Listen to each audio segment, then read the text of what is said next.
তো বন্ধুরা, আজকে আমাদের শেষ দিন। আজকে হচ্ছে 20 তারিখ। আমরা এখান থেকে বেরোবো, হোটেল থেকে রেডি হয়ে গেছি। আজকে আমরা দুটো জায়গা দর্শন করে, একটা মন্দির দর্শন করব আর একটা সঙ্গম দেখব। দেখার পরে আমরা বেরিয়ে যাব। আমাদের 11টা নাগাদ ট্রেন আছে, 11:30 নাগাদ। নমস্কার বন্ধুরা, স্বাগত জানাচ্ছি স্বপ্নপূরণ ব্লগের 10 নম্বর দিনে। আজকে আমরা চারধাম যাত্রাকে সম্পূর্ণ করে আমাদের বাড়ির দিকে রওনা দেবো। যেমনটা প্রথমেই বললাম যে আজ রাত 11:45 আমাদের কলকাতা ফেরার ট্রেন আছে। এই ভ্রমণটাতে আমি অনেক কিছু অভিজ্ঞতা করেছি, যেটা আমার জীবনে প্রথম অভিজ্ঞতা হয়েছে। যেমন ধরুন, প্রথমবার পাহাড়ে আসা, পাহাড়ে চড়াই করা, আরও অনেক কিছু।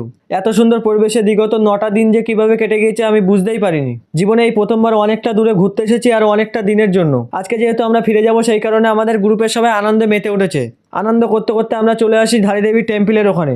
কথিত আছে, চারধাম যাত্রা করতে গেলে যদি ধারীদেবীর দর্শন না করা হয়, তাহলে চারধাম যাত্রা অসম্পূর্ণ মনে হয়। এতদিন আমাদের প্রতিটা মন্দির দর্শন করার জন্য উপরের দিকে চড়াই করতে হয়েছিল, কিন্তু আজকে ধারীদেবীর দর্শন করার জন্য আমাদের নিচের দিকে নামতে হবে, কারণ নদীর ভিতরে আছে মন্দিরটি। তারপরে আমরা মায়ের দর্শন করার জন্য নিচে নামতে শুরু করি।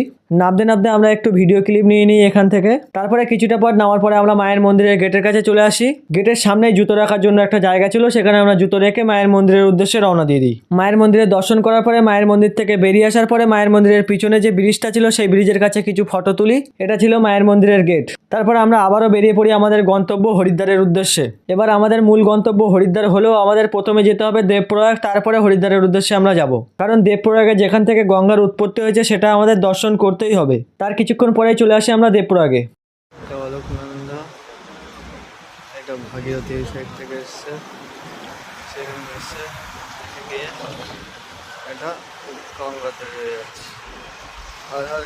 এখানে আমাদের গাড়ি পার্কিংয়ে দাঁড়িয়ে ছিল, আর একজন হ্যান্ড ব্রেক করতে ভুলে গেছিলো বলে আমাদের গাড়ির গায়ে লেগে যায়। তারপরেও এখানে ড্রাইভাররা এত সুন্দর হয় যে তারা কোনো রিয়াক্টই করলো না এটার উপরে। আমাদের ড্রাইভার দাদা হাসতে হাসতে বলে যে ঠিক হয়ে যায়গা, মানে ঠিক হয়ে যাবে। এখান থেকে আমরা জানতে পারি যে জীবনে হাসি খুশি থাকাটা কতটা জরুরি। তারপরে আমরা সেখান থেকে বেরিয়ে পড়ি আমাদের গন্তব্য হরিদ্বারের উদ্দেশ্যে। ঋষিকেশে আমরা দাঁড়াইনি, কারণ ঋষিকেশে দাঁড়ালে আমাদের প্রচুর পরিমাণে দেরি হয়ে যেত। তারপর কিছুটা পথ এগোনোর পরে দেয়াল চিত্রগুলো আসতে শুরু করে। যেমন দেখুন, কেদারনাথ, বদ্রীনাথ, গঙ্গোত্রী, যমুনোত্রী, আরও অনেক সুন্দর সুন্দর দেয়াল চিত্র আঁকা ছিল এই দেয়ালের গায়ে। তার মধ্যে অন্যতম ছিল কুম্ভ মেলার দেয়াল চিত্র।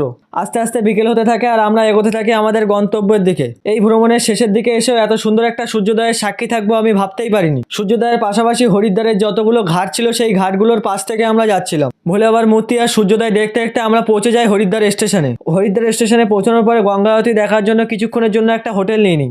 দল ছাড়া হয়ে যাওয়ার কারণে আমি গঙ্গা আরতি দেখতে পাইনি। গঙ্গা আরতির শেষ মুহূর্তে আমি পৌঁছেছিলাম। তারপর গঙ্গায় স্নান করে কিছু জিনিসপত্র কিনে রুমে চলে আসি। এরপর আমরা সবাই রাতের খাওয়া দাওয়া করে ট্রেনে চেপে বসি। এটাই ছিল স্বপ্নপূরণ ব্লগের শেষ পর্ব।